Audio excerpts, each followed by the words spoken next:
In addition to the youth deployment, there are several Overgrowth Association members who all enter deployments of other 9th units, including the 322nd Civil Affairs Brigade.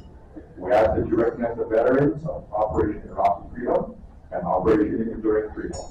Please stand to be recognized, gentlemen.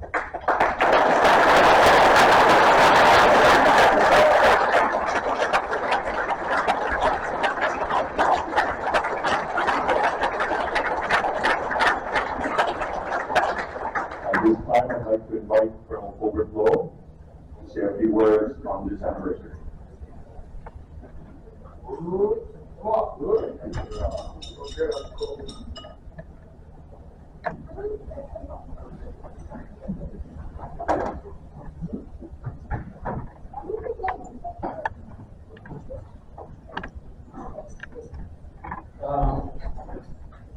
As Chair mentioned, this is the 20th anniversary since the battalion was mobilized as part of Iraqi Freedom. I would like to take a moment of silence for our fallen comrades from the deployment. First of all, there is Staff Sergeant Frank F. T.I., Motorized Rifle Platoon Non-Commissioned Officer, Charlie Company, American Samoa. He was killed in action by an improvised explosive device, very long irrigation canal road, as most people know where they are, in a routine information distribution patrol. Sergeant Evan S. Parker, indirect fire support team member from the 47th Field Artillery Battalion, assigned to Charlie Company. He was also killed via improvised explosive device while conducting a vehicle traffic control point during operation of the battalion's operation hazard. Staff Sergeant Luigi T. Mito, he was also a patrol leader for Echo Company in Saipan. Along with him, Corporal Darius W. Jack, a heavy weapons cruiser gunnery sergeant, Echo Company from Saipan. You're all killed via improvised explosive device while on patrol investigating a suspected point of origin for enemy indirect fire. And also, I would like to mention Sergeant Dyson K. Coriaga, military intelligence sergeant, assisting the battalion headquarters with the handling of detainees during our battalion's Operation Cobra Strike. He was killed via improvised explosive device while escorting detainees back to our detainee holding area near the end of that operation. I appreciate your moment of silence, and thank you for helping us remember these fine soldiers. And go. I also like to take this opportunity to remind veterans of our deployment to submit your VA application. There are a lot of presumptions right now, so you don't have to show connection. A lot of respiratory skin diseases related to staff deployment and also others, but related to the burn pit operations going on there. As you recall, the burn pits were not pits per se, they're huge. I remember driving past one and they were trying to burn the cab, which is where people sit on the vehicles we're using. So don't hesitate in submitting your application. The VFW is here to support you. I'm also here to support people doing that. I have respiratory respiratory issues as well. So please remember to do that, and thank you for your attention and moment of silence for these. Chad?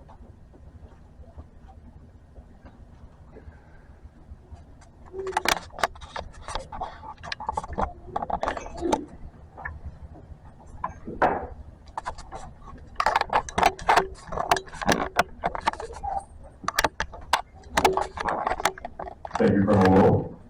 I'd like to turn things over to the banquet captains right now, who will start to pull the banquet buffet line.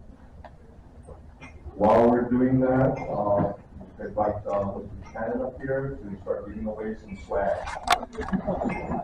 So, if you notice, you didn't get a ticket.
All right, in order to still finishing up, I'd like to introduce Mr. Andy Kamari, President of the Coca-Cola Association.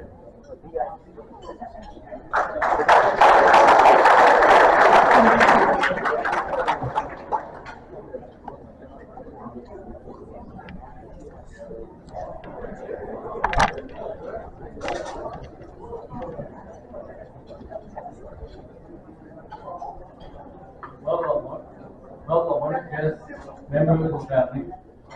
Thank you for your attention tonight.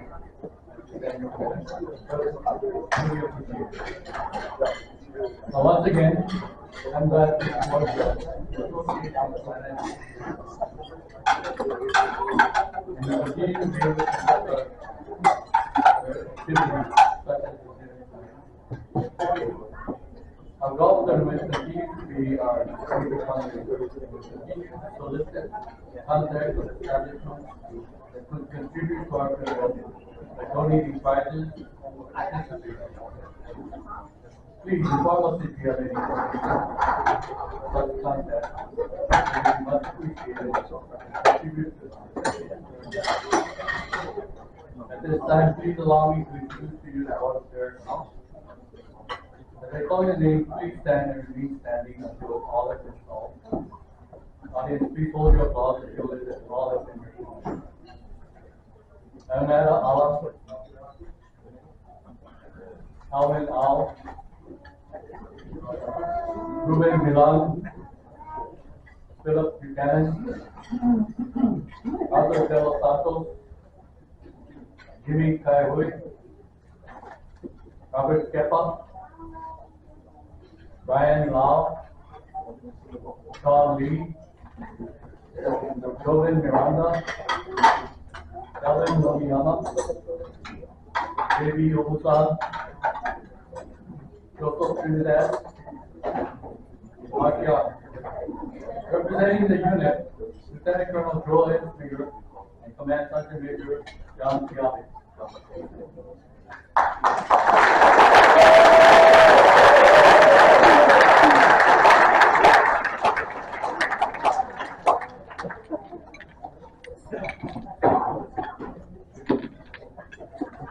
At this time, I would like to allow Command Sergeant Major Alfredo Santos Della, as is commonly known, is stepping down from the board after many years of invaluable service.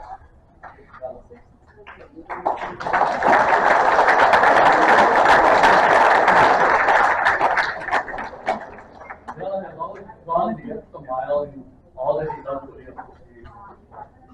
He will definitely be missed. In keeping with his character, Della has agreed to help us as needed. Best wishes and good luck, Della.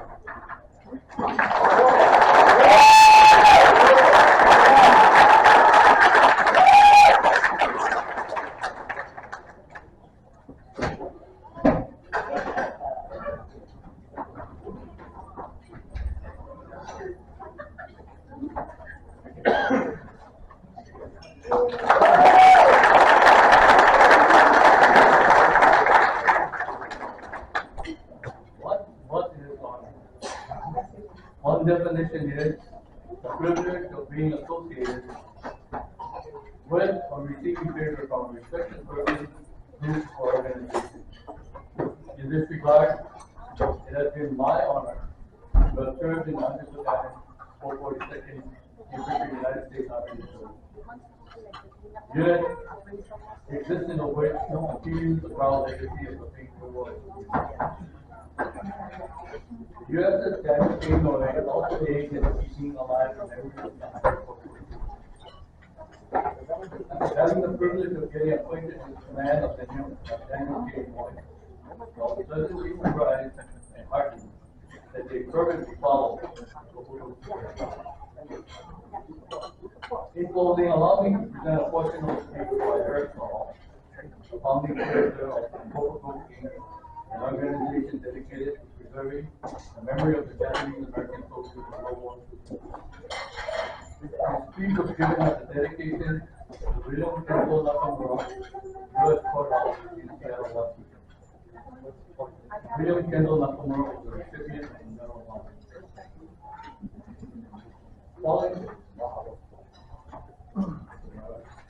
The following is a portion of it.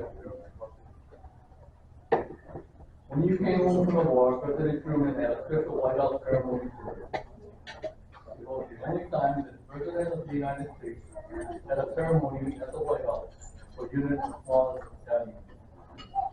It was raining that morning in Washington, and Truman said, "Let's cancel the ceremony." Truman said to his aides, "After what those boys have been through, I can stand with the rain." He said to the Nixie, bearing the regimental standard with the Mount of Purple Rope, "I can't tell you how much I appreciate the opportunity to tell you what you have done for the country. You fought not only the enemy, but you fought prejudice, and you won. You have made the Constitution stand for what it really means, the welfare of all people, all the time." I told this speech on many others, because in my opinion, really epitomizes the honors that the unit deserves. Thank you, and Kobo.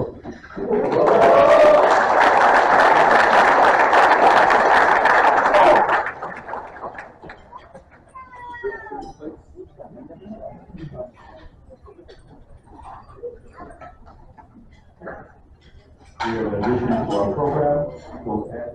We would like to now hear from Major Alexander Case, S3 Operations Officer for the 100th Battalion, 442nd Infantry.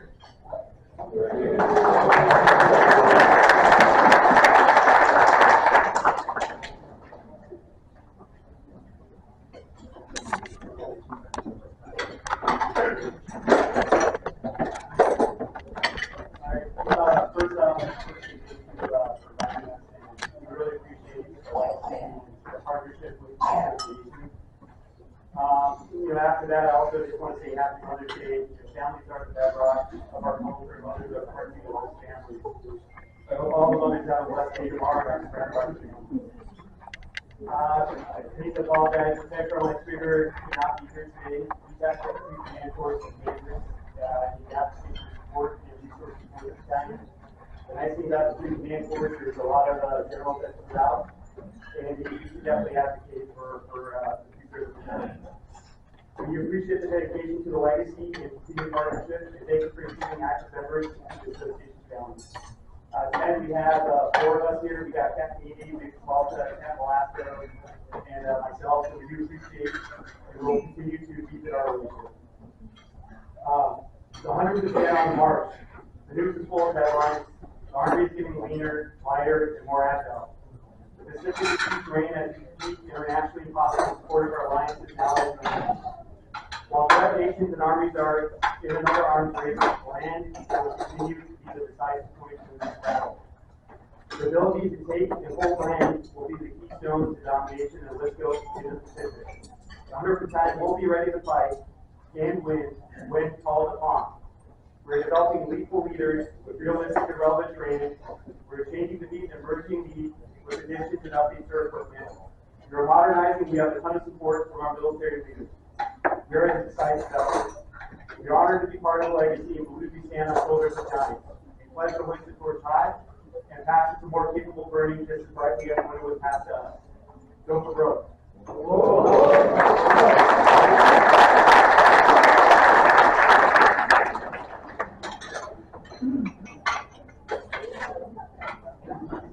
Thank you, Major Higgs. You know, the military is filled with people who find it within themselves to rise to challenges. Our history, as caretakers of the Gopher Grove legacy, is populated with many such individuals. 22 such individuals distinguish themselves at the highest level. Among them is Shizuya Hayashi of Oahu, Private Hayashi of Soldiers Naval Company, 100 Battalion Separate, earned the Medal of Honor for his actions in World War II. I'd like to read his Medal of Honor citation. Private Shizuya Hayashi distinguished himself by extraordinary heroism in action on 29 November 1943 near Sassuolo, Italy. During a flank attack on high ground held by the enemy, Private Hayashi rose alone in the face of grenade, rifle, and machine gun fire. Firing his automatic rifle from the hip, he charged and overtook an enemy machine gun position, killing 7 men at the nest and 2 more as they fled. After his platoon advanced 200 yards from this point, an enemy anti-aircraft gun opened fire on the men. Private Hayashi returned fire at the hostile position, killing 9 of the enemy, taking 4 prisoners, and forcing the remainder of the force to withdraw from the hill. Private Hayashi's extraordinary heroism and devotion to duty are in keeping with the highest traditions of military service and reflect great credit on him, his unit, and the United States Army. What Private Hayashi did was, you know, for a lot of us, we say things about fighting for an ideal. Often we fight for the people to our left and our right, you know, our brothers, our comrades. But in a greater sense, you know, we also do things because we want the world to be a better place for those who come after us. Tonight, I would like to welcome our distinguished guest speaker, Private Hayashi's son, Mr. Grant Hayashi. Mr. Hayashi's 40-year career in information technology and IT management has been highlighted by implementation and managing leading-edge solutions in both the public and private sectors. He has served as an architect, chief technology officer, and chief scientist in various organizations, including Oracle, Sun Microsystems, Trident Data Systems, Dynamic Systems, and Orbis Technologies. Closer to home, Grant has worked with the Hawaii State Department of Education, Bank of Hawaii, ABC Stores, and Hawaii Dental Services. In addition, he has provided services for the United States Air Force Research Laboratory, National Reconnaissance Office, Joint Intelligence Center Pacific, Pearl Harbor Shipyards, and other military customers. Please join me in welcoming Mr. Grant Hayashi.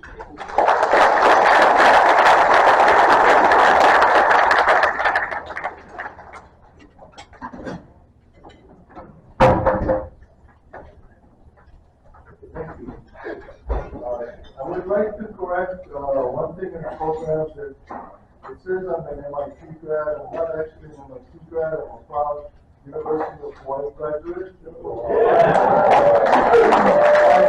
I did some work at MIT, and my bio and my resume usually includes the Sloan School of Business at MIT because the first company I worked for, the president took an interest in me and sent me to this special 1-week class at MIT that literally changed my whole mindset. And it's probably the reason I was so successful in my career. So it's basically about changing from a techie programmer type person into more of a business person. And that's what made the biggest difference in my career.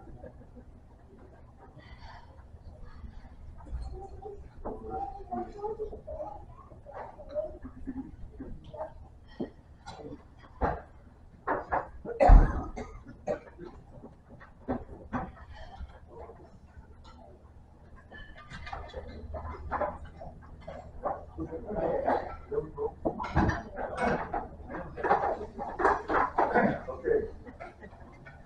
Aloha. I'm Grant Hayashi, and my dad was Shizuya Hayashi, who was awarded the Congressional Medal of Honor for action in World War II. He was part of Company A, 100th Battalion, and Andy asked me to speak about my dad. I would like to thank Andy for the gracious invite, and for those of you in the audience who have served, thank you for your service. Let me start with a little bit of humor. So I used to work for a company called Sun Microsystems, and I was actually working in Hawaii for them, which is really nice. They're a Silicon Valley startup at the time, and I was making Silicon Valley startup wages in Hawaii, which is really nice. Anyway, we used to hold we called an executive breakfast for our top customers. And what that was is we'd have an executive from Sun come into Hawaii, and then we'd have a breakfast at the Plaza Club held for everybody. And he would talk about our company and all the cool things we're doing in the future stuff. Our executive was a guy named Eric Schmidt. So he would come in the day before, and we'd have breakfast with him and sort of brief him on what was interesting to our customers.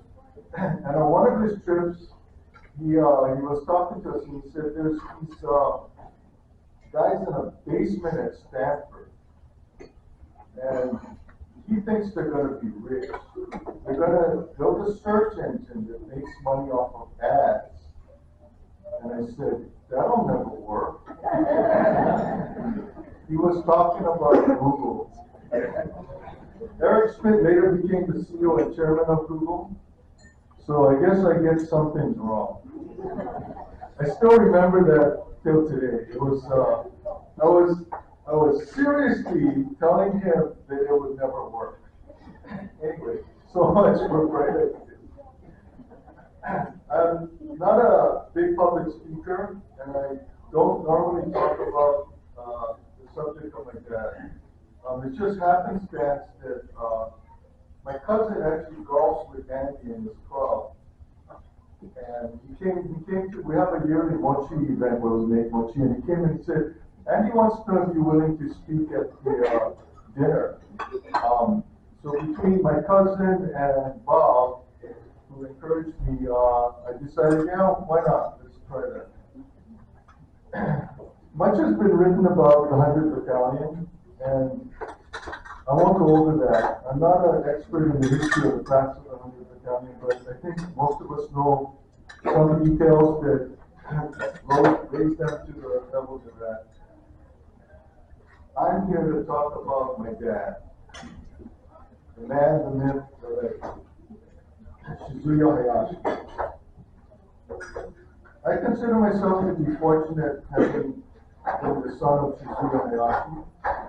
I have great memories of my dad. I don't have any bad memories. He was a great dad. My mom could probably say a lot more things about him, but she passed away before him. And she actually passed away before he received the Medal of Honor, which is sad because she's the one who told me about it. When I was a kid, she said he won the Purple Heart and the Distinguished Service Cross, and they actually kept it in the drawer in the bedroom. And she showed it to me. And she also told me the story of the colonel who put him up for the Medal of Honor, and he was denied because he was Japanese. And the way they explained it to me was not with any animosity or regret or anything. It was just like that's the way things were at that period in time. And if any of you have looked at discrimination and racism in the world, at that period in time, in the 1930s, 1940s, it was not uncommon to treat people really badly. In a way, the Japanese weren't, they could have been treated worse. But racism was really common. So I think that the 100th Battalion was proud to go and prove their loyalty to the U.S. and get over the racism issues, which I thank them for till today. So my dad was just dad to me. When I was growing up, my mom talked about his medals in the war, but they didn't make a big deal out of it. They didn't even seem to care that he didn't get the Medal of Honor. They were probably most happy that he made it home. A lot of them didn't.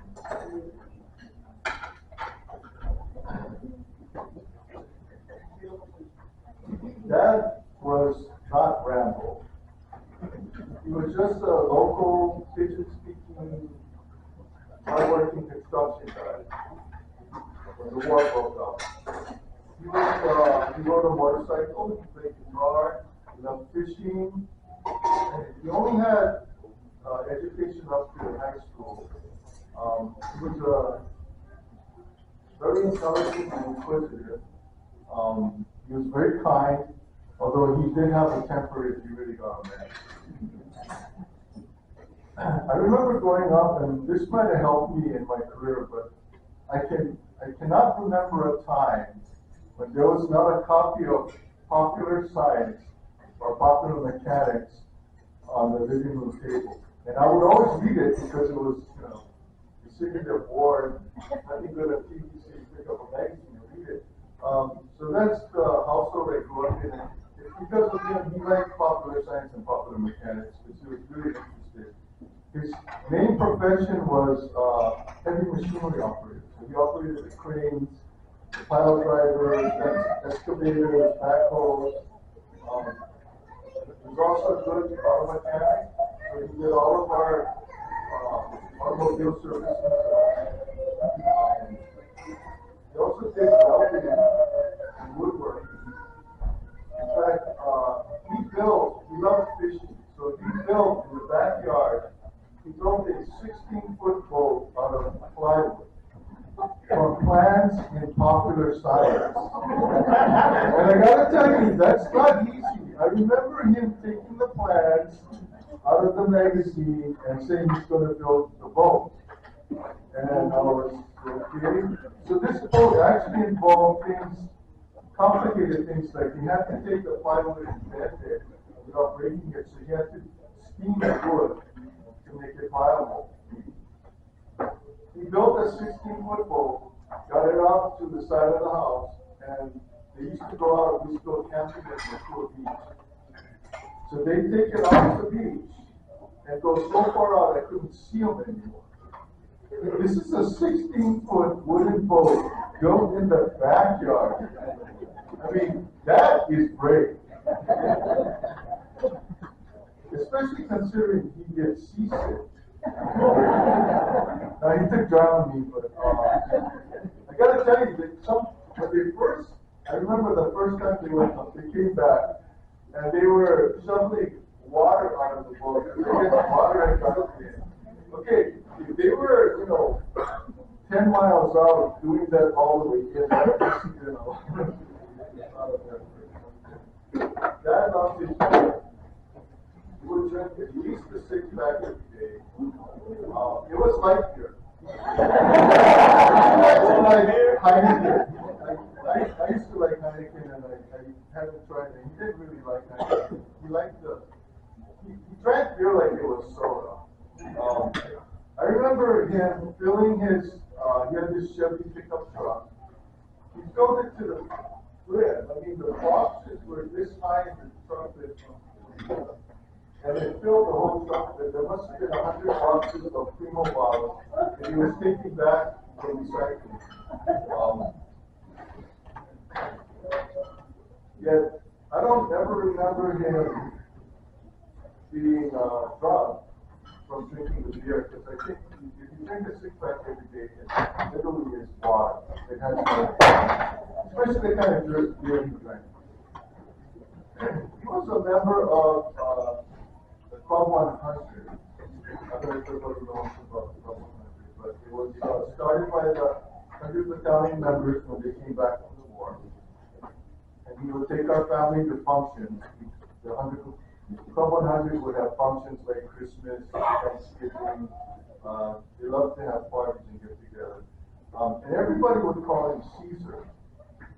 Now, it wasn't Caesar like the Roman Emperor Caesar. It was Caesar. And it turns out the reason they called him that is because when he was in the army, the Caucasians couldn't pronounce his name Shizuya. So the closest they could get was Caesar. So it stuck with him, so everybody called him Caesar, and that stuck. So that was his nickname. Everybody I know that was at the Club 100 called him Caesar. I remember attending a lot of Club 100 activities. When my dad and the others got together, there were a lot of, I remember Mr. Shimizu, who lost an arm in the war. Everybody had scars.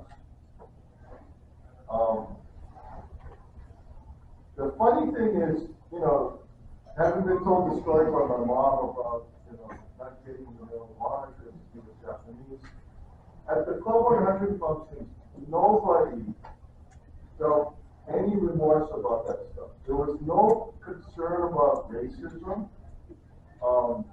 And I think it was the positive attitude. They'd gone to war, they made significant sacrifices, and they felt they proved their loyalty.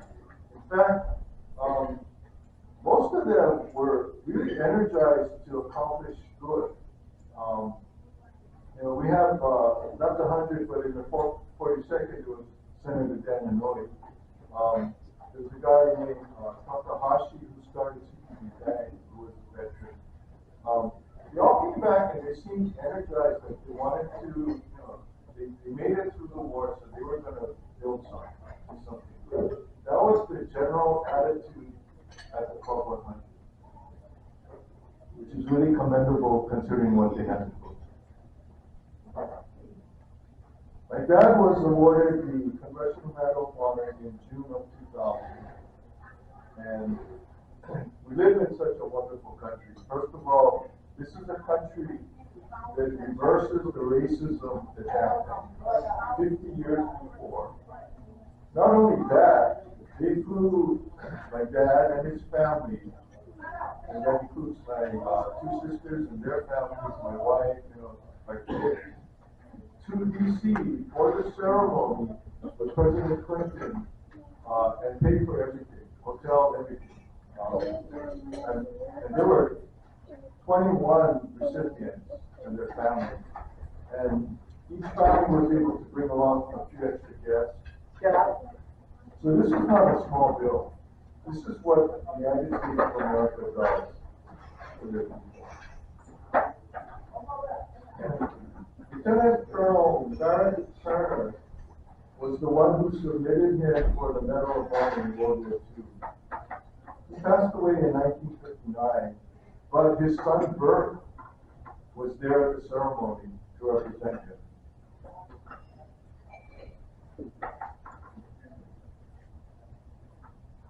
I cannot describe how the Medal of Honor changed my dad's life.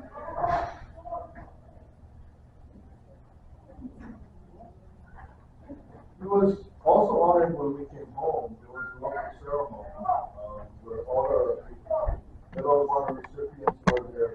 For those that passed away, their family would attend.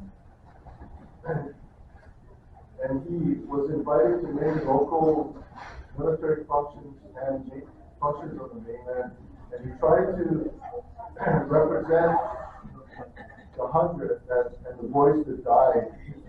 He literally had memories of people that died in the war that haunted him for his whole life. What's really interesting is after the local Medal of Honor ceremony, we were up in Missouri, and the head of PACOM, the admiral, the head of PACOM, took my daughter and personally gave her a tour of the Missouri. Now, I don't know if you understand who the head of PACOM is. I've done work with the military, and he never does that for anybody. This is the kind of respect that a Medal of Honor awardee gets. I got to tell you, I was impressed as hell. There's also a Medal of Honor society that he was a member of that keeps in touch with each other. They have a meeting once a year. My dad attended those meetings when he was alive and has many friends in that rarefied air. In fact, one of his good friends was a guy named Roger Dalton, who was Special Forces Vietnam. He was a captain. He retired as a colonel, and he came back for my dad's funeral. He passed away in January of 2024. If you ever get a chance to look him up, that guy was Rambo. I mean, his citation reads like a Rambo movie. By the way, about 18–19% of the Congressional Medal awardees are awarded posthumously because they die getting the medal. I remember visiting my dad one day at his house after he got the Congressional Medal of Honor. And there was like an apple box full of stuff, mail. Some of them were little letters, others were like 8.5 by 11 envelopes. And I asked him, what is all that mail? And he took one out and he showed it to me. And there was a school report from a 5th grader somewhere in the middle of the U.S.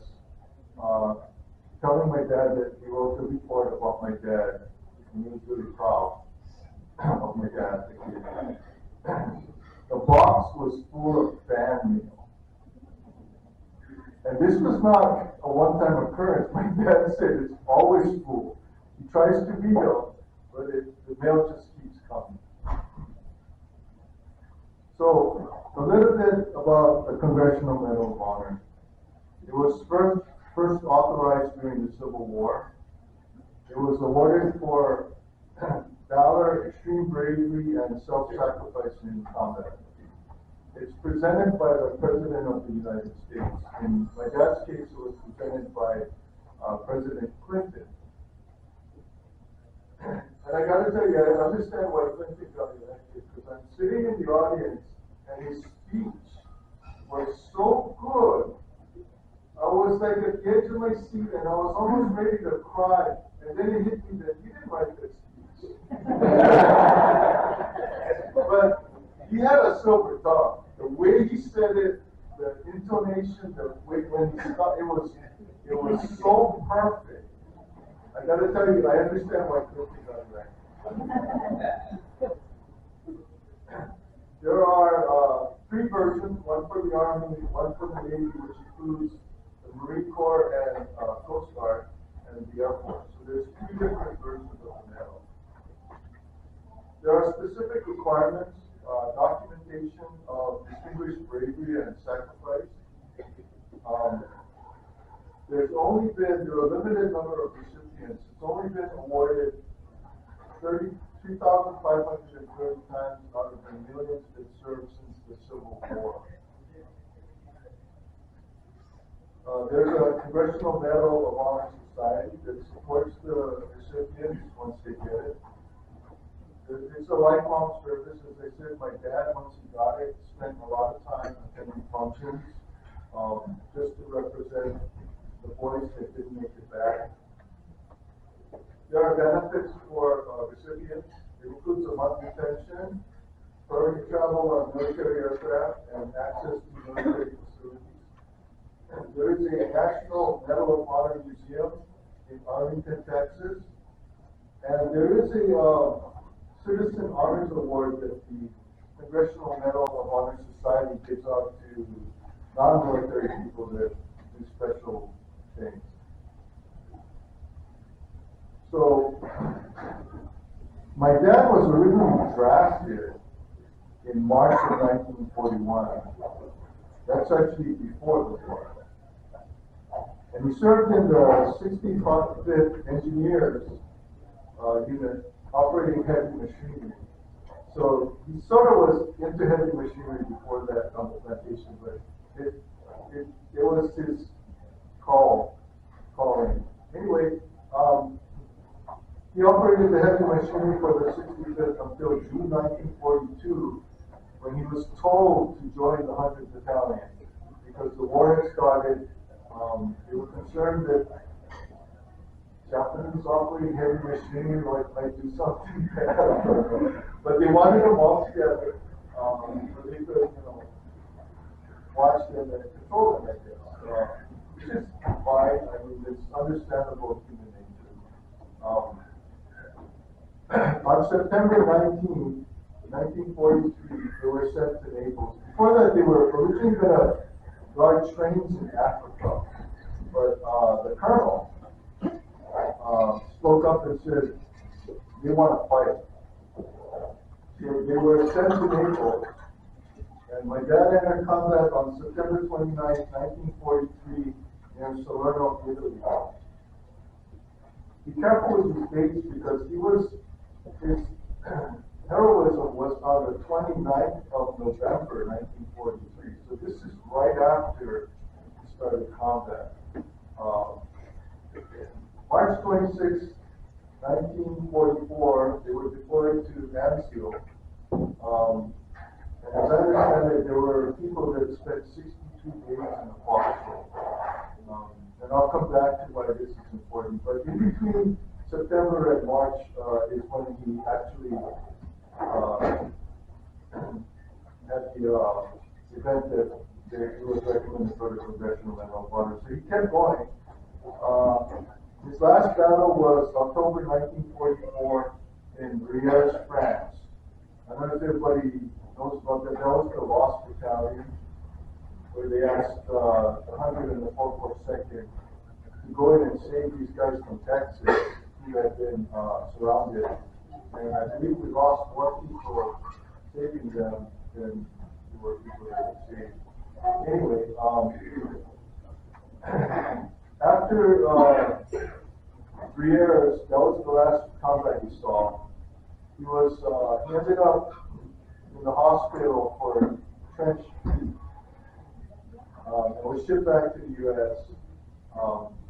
By May 1945, the war had ended in Europe. The trench feet, I don't know if anybody knows what that is. It's kind of like frostbite, except they don't call it frostbite, but it's from standing in a foxhole with cold water all over your feet and your shoes, and doing that for hours and hours and days, and your feet just don't like that.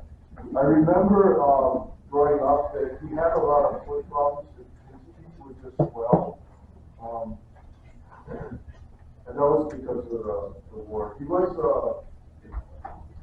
disabled vet. I was going to read you the citation, but somebody already did that. Thank you.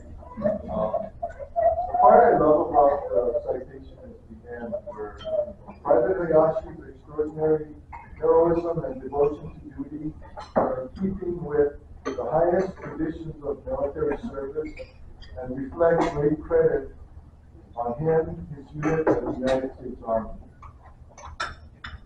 That gives me goosebumps every time I hear that. I love that. On the day that the citation refers to, he told me that all but 3 of them survived. Everybody else was killed on that attack. The war was very traumatic for my dad, and he had scars. disabled vet because of trench feet from long periods in the cold and wet in the foxholes. He had dentures as long as I can remember. And so this is even when he was young, when I was a young kid. And I think it's because dental hygiene wasn't a priority in foxholes in World War II. His hearing was always bad as long as I can remember. And it's probably become the bombs going off around him.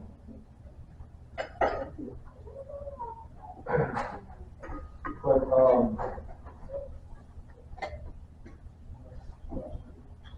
seeing so many of his friends die in war left him with mental scars. He would regularly get nightmares, and I grew up in a single wall house in Pro City. So I could hear him some nights screaming. And today we call it PTSD, but I just think of it as the horror of war. When I think of the stories he told me, which weren't a lot because he hated talking about war, it sounded like hell. I mean, he talked about the day he was recommended for the medal. He said he felt the bullet go past his neck. He could feel the heat of the bullet as it was passed. He said some of the bullets actually hit his magazines. He carried a Browning automatic rifle, and it's a 20-shot clip bed. For those of you that are firearms guys, it's a 30-06 cartridge, which is pretty powerful. But the bullets would hit his clips that have the bullets in them, and not kill him, not hit him. He also remembers a bullet going through his pants, but it didn't hurt him. It didn't hit his leg. So this was what war in World War II was like. I just imagine bullets going everywhere. In fact, let me play the thing that most accurately describes what he was trying to tell me was the beach scene at Saving Private Ryan. I don't know if anybody remembers that.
I believe this is what World War II was like. I believe he had to go through this experience multiple times, and he lost it. He told me that when they're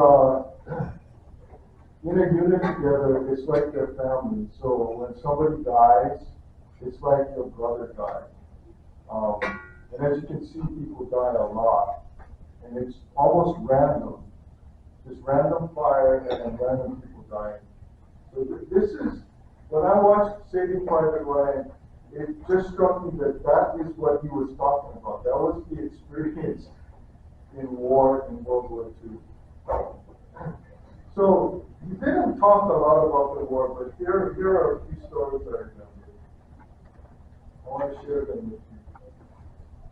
He once mentioned the guy serving with them. He said the guy was like the toughest guy in the unit. He was a judo champion. And everyone thought that he was going to survive the war. He died early from a random bullet. They were shocked because this was Rambo. This is the guy. So it didn't really matter whether you were champion judoka or anything. It just mattered whether the bullet hit you correctly or not. Which he mentioned the automatic pistols he called them, and he said it was interesting when they first got there. You could hear some of the guns going off. The German guns, they're not. The American guns go tap tap tap. He said they thought that the Germans had superior weapons, but when he talked about the bullets not penetrating his clips, I wonder if those were, I don't know how many of you are firearms people, but I wonder if those were 90mm like Uzis. And I don't know if you've ever used a 90mm gun, but if you try to shoot something more than 20, 30 yards away, it's very inaccurate. And I mean, you almost have to aim it like this. And the bullet has very little power by the time it reaches 20, 30 yards. So if you hit a clip, it'll probably bounce off and not go through it, as opposed to like a 30-yard stick round. Anyway, he said war was hell. Lots of people died randomly, no matter what they did or how tough they were. Kind of like the Saving Private Ryan scene. You have to remember that World War II was where fighting was very primitive compared to today. Lots of bullets and artillery, inaccurate weapons, no drones, no IMIN, no SIGINT, or any real intelligence. Many people died the old-fashioned way, bullets and shrapnel. It still happens today, but I believe the order of magnitude was worse. I'd like to read a quote from a guy named Douglas Sterner that wrote a book about the Gulf War. When you read that a town was taken or a certain hill was taken, remember that in the process of that accomplishment, lives of fine fellows were lost, and also that during this accomplishment, for the participants, life was a horrifying massacre. You lose your buddies, fellows, with whom you laughed, ate, slept, sweated. They grow to be more than buddies. They become blood relations to you, and they die before your eyes, not a pleasant natural death, but an unimaginable kind of mutilation mixed with groans and prayers, ending with a gurgling last breath. Only 5 minutes ago, you might have been laughing with that buddy of yours. He also mentioned that, I remember him telling me that a lot of people died from friendly fire. He told me a story of being in a forest, and the friendly fire was artillery hitting the treetops, and it killed a lot of our troops. Once again, this happens, but I don't believe it happens as much as it did in World War II. So these are just stories I remember him telling me. He remembers marching with his unit along a tall, thick bush at night. When they got to the end and they looked around the bush, what they saw was that there was a German group, Germans, they walked past each other, they didn't even know it. It was nighttime and everybody was quiet, but they looked around the bush and literally they had walked past each other because the bush was picking up and nobody heard each other.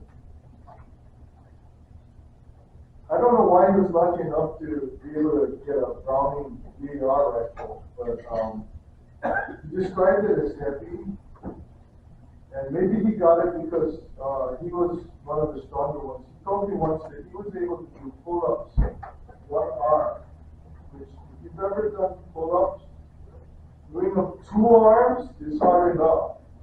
One arm is pretty impressive. He mentioned that some of the German soldiers he captured or shot were actually children. That I guess Germany had run out of troops, so they started taking their children, and it's kind of sad, but if he could, he captured them instead of killing them. These are a few stories from when we did talk about the war, and he didn't talk about it a lot. He preferred to focus on moving forward, raising the next generation, which he had high hopes for.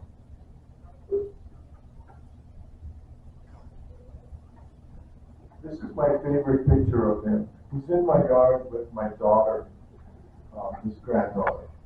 I believe that is what they all were looking forward to. After all, he and the boys sacrificed a lot for future generations. I can tell you that the war had a significant impact on him.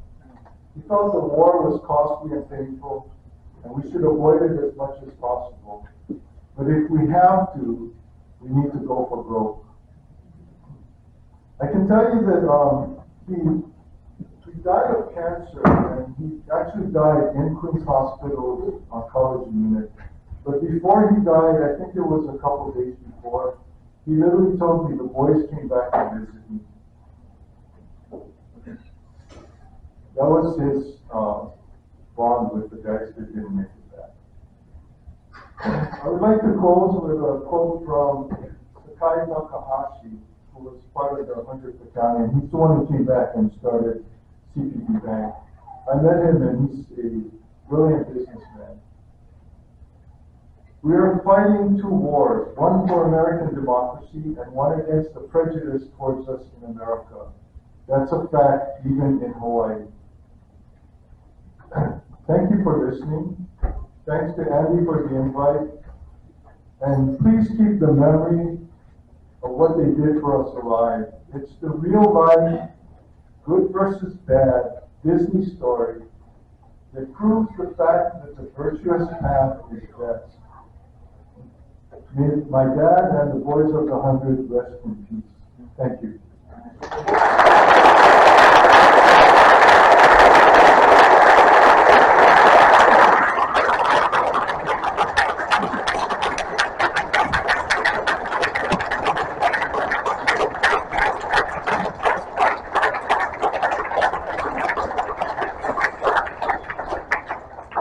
Thank you very much, Mr. Hayashi. Now, General Lee will share a few words about the service of Private Chief Hayashi.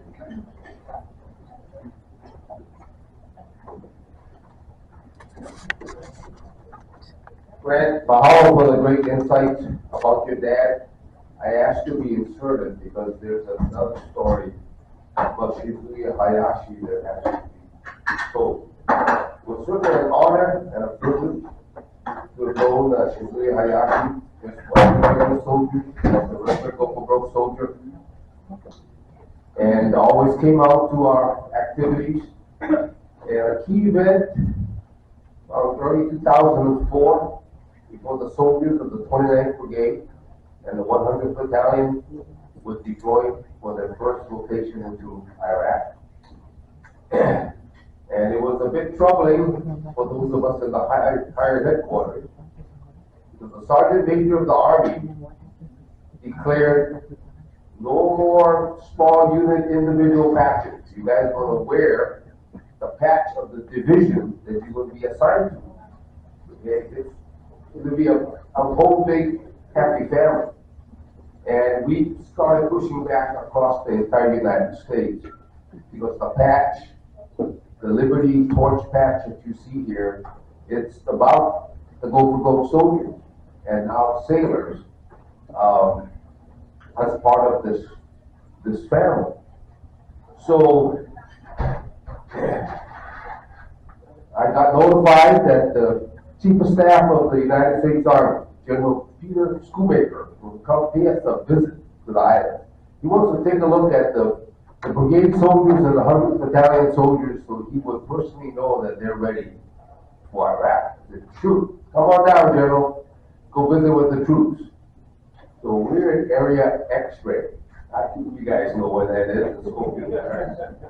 But I sent a note to General Schoolmaker and said, hey, have lunch with the troops. Because I'm going to have 2 recipients of the Medal of Honor from World War II there. Shizuya Hayashi and Bonnie Hajime. Of course, General Schoolmaker immediately replied, I'm going to be there. Okay, so not a fancy lunch, it's the paper sack, meals ready to eat. And of course, Shizuya and Bonnie is chowing down on this kind of chow that they never had in World War II. And then while they were eating, pretty sure it was Shizuya, he goes, hey General. Of course, if you're a Medal of Honor recipient, you can say, hey General. Hey General, how come the boys can't wear their patch? General Schoolmaker pauses for a couple of seconds, and he says, of course they can wear their patch. They earned it in blood. So, from that point on, the Chief of Staff of the Army has spoken. All the Guard, Reserve units, all small units, 100th Battalion, wore their patch throughout the first and the second deployment. I remember when the guys came back, and Keith Horikawa was Major Tahara, and I saw him at the headquarters. I said, hey, Major Tahara, you're with the 29th Brigade. Why are you wearing a 100th Battalion patch on your right shoulder? Sir, I was the brigade liaison officer to the 100th. This is my combat patch. So, Shizuya Hayashi made life wonderful for all the soldiers that served in Iraq and Afghanistan. All the small pieces and parts of the United States Army that came across our entire nation. And thank Shizuya Hayashi for having the guts to talk to the Chief of Staff of the Army. Goes, hey General, how come the boys can't wear the patch? Thank you.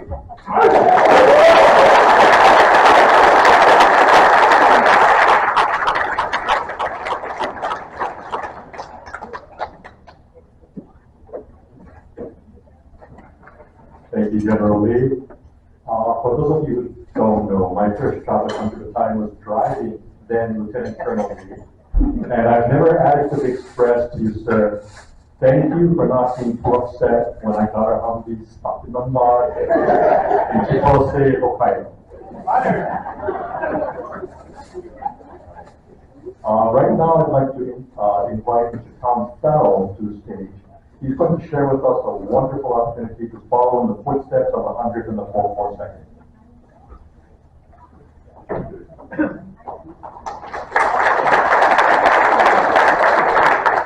Thank you, Ken. Bob Lee is a hard act to follow, and that's why when I was the S2, I always briefed before the S3. But I did want to take a moment, and I appreciate your patience, to be able to tell you about a fantastic opportunity to honor World War II soldiers with the 100th and the 442. And it's happening in less than a month. On June 7th, starting at 9 a.m., that's a Saturday, out of the Pearl Harbor Aviation Museum, there's going to be what's called a NAP Day. Now, this is in connection with the making of a new documentary about the 100th 442 by a local filmmaker. And so the way this works is that there is a 6,000 square foot map that's essentially painted onto the floor of Hangar 79. They pulled most of the aircraft out of there. And it shows the path that the 100 took from when it landed in Salerno all the way up through and into VE Day. But not only can you walk that path, but there will be commemorative medallions. And each person who wishes to can take a commemorative medallion for a particular soldier. You can specify that soldier in advance and put it on a place on the map. either where that soldier landed, or where he entered the war, or at some other place that is important to that soldier. There will be family members of World War II soldiers, but I think it's also a tremendous opportunity for the Go for Broke Association and all of us that are here tonight to do our part to help make this documentary a success. Now, if you want to go, you need to go to www.100thfilm.com, 100thfilm.com. And on the tables here tonight, there's at least 2 of these brochures for those of you who are getting to my age and can't remember things. And so you can take one of those home and have them tell you exactly what you need to do. So I hope you can make it the 7th out at Pearl Harbor. And I wish you all the very best. And go for broke.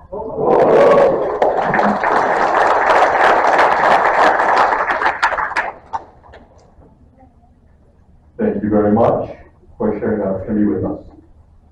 Our legacy, lineage, and history of service would not be complete without recognizing the service of our members who served in Southeast Asia.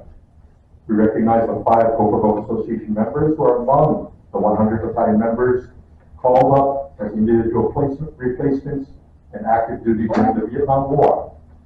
And 8 more who were called up to the 29th Infantry Brigade, Hawaii Army National Guard, or who served in Vietnam as members of the regular army. Gentlemen, please stand to be recognized if you're able. Thank you.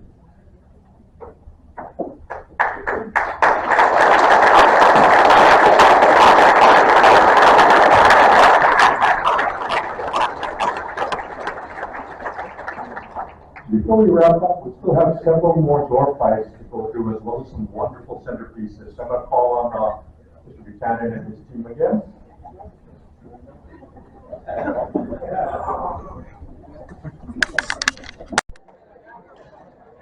There you go.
Don't forget, when you smile, keep your eyes open.